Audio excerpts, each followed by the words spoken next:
ایمان والوں کی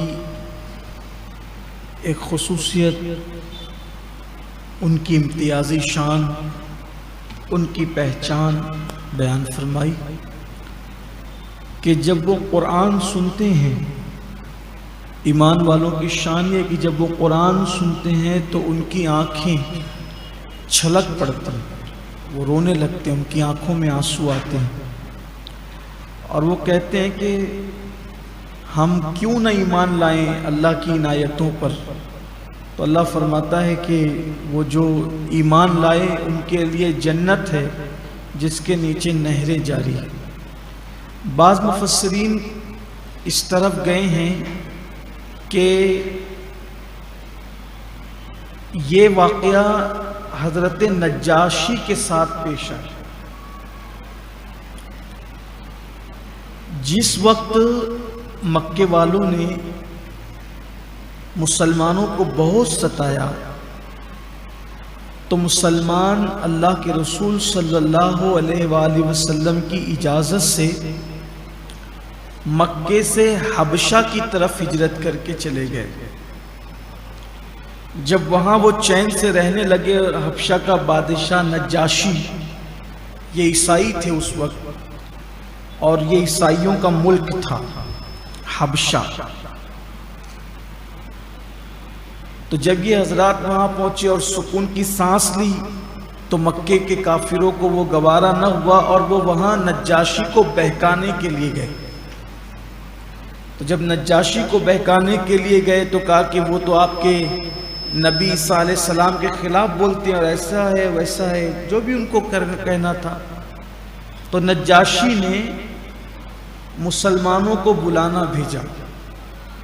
دیکھیے ایک اچھے آدمی کی پہچان کیا ہوتی ہے، جب اس تک کوئی بات آئے دوست کے متعلق یا دشمن کے متعلق تو پہلے وہ تحقیق حال کرے۔ تو حضرت نجاشی نے بھی یہی کیا کہ جب بلایا ان کو تو حضرت جعفر طیار، یہ مولائے کائنات کے سگے بھائی، تو حضرت جعفر ابن ابو طالب ان کی قیادت کرتے ہوئے آئے۔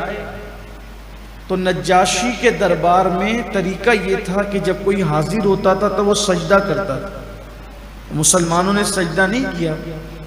آئے تو انہوں نے، مکے والوں نے بتایا دیکھو یہ ایسے لوگ ہیں، یہ آپ کے دربار کے آداب سے بھی ناواقف ہیں۔ تو نجاشی نے پوچھا بھئی تم نے سجدہ کیوں نہیں کیا مجھے؟ تو حضرت جعفر طیار نے فرمایا ہم اللہ کے سوا کسی کو سجدہ نہیں کرتے، ہمارے مذہب میں اس کی اجازت نہیں۔ بہرحال پھر تو نجاشی نے پوچھا کہ حضور علیہ السلام کے متعلق بہت سی باتیں پوچھی، تو حضرت جعفر نے بیان فرمایا۔ پھر کہا کہ کیا آپ لوگ ہمارے پیغمبر کے بارے میں کیا کہتے ہو؟ تو کہا کہ وہ اللہ کے بندے ہیں، وہ ابن اللہ نہیں ہے، وہ عبداللہ ہے، بادشاہ سامنے ہے اور حق بات ہو رہی ہے۔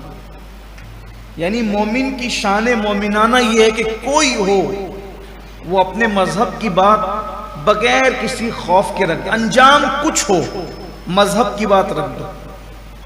تو کہا کہ آپ کے نبی پہ جو قرآن نازل ہوا ہے ذرا اس میں سے کچھ پڑھ کے سناؤ۔ تو حضرت جعفر طیار، اب دیکھیے حضرت جعفر کی حکمت، کہاں کیا کہنا چاہیے یہ اصل بات۔ جب نجاشی نے کہا کہ قرآن سناؤ تو حضرت جعفر طیار نے سلیکشن جس سورہ مبارکہ کا کیا وہ سورہ مریم۔ آپ نے جب سورہ مریم پڑھنا شروع کیا، ابھی بھی سورہ مریم، ساری سورتوں کا کیف الگ ہے، جدا جدا سب کی شانیں، لیکن جب سورہ مریم پڑھی جاتی ہے تو پھر بات ہی کچھ اور۔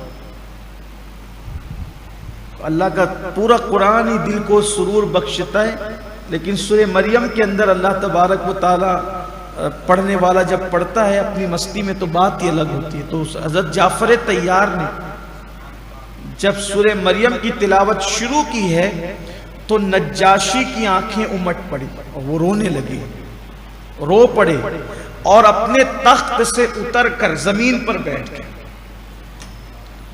اور پھر کہنے لگے یہ وہی کلام ہے،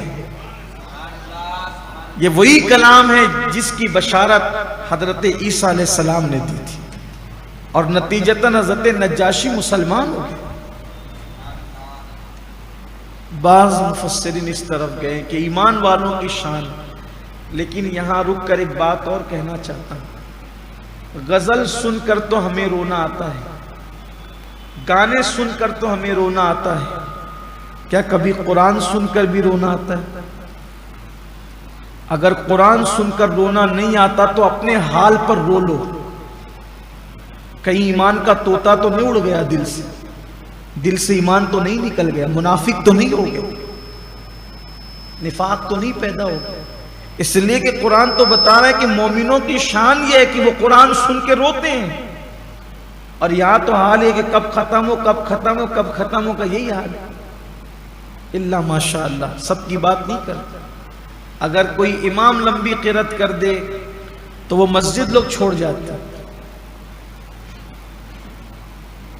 تراویح میں بھی پہلے تو اکثر پڑھتے نہیں، جو پڑھتے ہیں وہ مسجدیں ڈھونڈتے ہیں جہاں 35 منٹ 40 منٹ میں مسجد سے باہر، جلدی کہاں ختم ہوتی ہے۔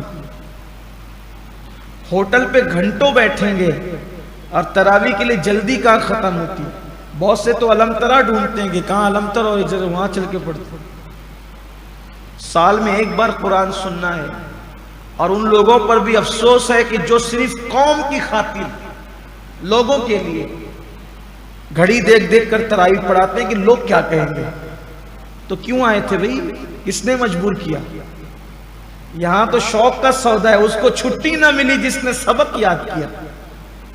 جو پیارے ہوتے ہیں انہی کو بیٹھنے کی توفیق ہوتی ہے، انہی کو کھڑے ہونے کی توفیق ہوتی ہے۔ تو قرآن سن کے لوگوں کو گھبراہٹ ہوتی ہے، جلدی نکلو جلدی نکلو۔ ایسا نہ کریں، اور پھر یعلمون اور تعلمون کے سوا کچھ سمجھ میں بھی نہیں آتا۔ الحمدللہ، اللہ کا شکر ہے ہم جو قرآن سن رہے ہیں کتنے اطمینان سے سن رہے ہیں، اللہ کا شکر۔ اللہ ہمارے حافظ صاحب کو صحت و سلامتی کے ساتھ، خیر کے ساتھ لمبی عمر عطا فرمائے، اور ان جیسے جتنے حفاظ ہیں جو قرآن مقدس کے حروف کی ادائیگی کے حقوق کی رعایت کے ساتھ پڑھتے ہیں، اللہ سب کو صحت و سلامتی کے ساتھ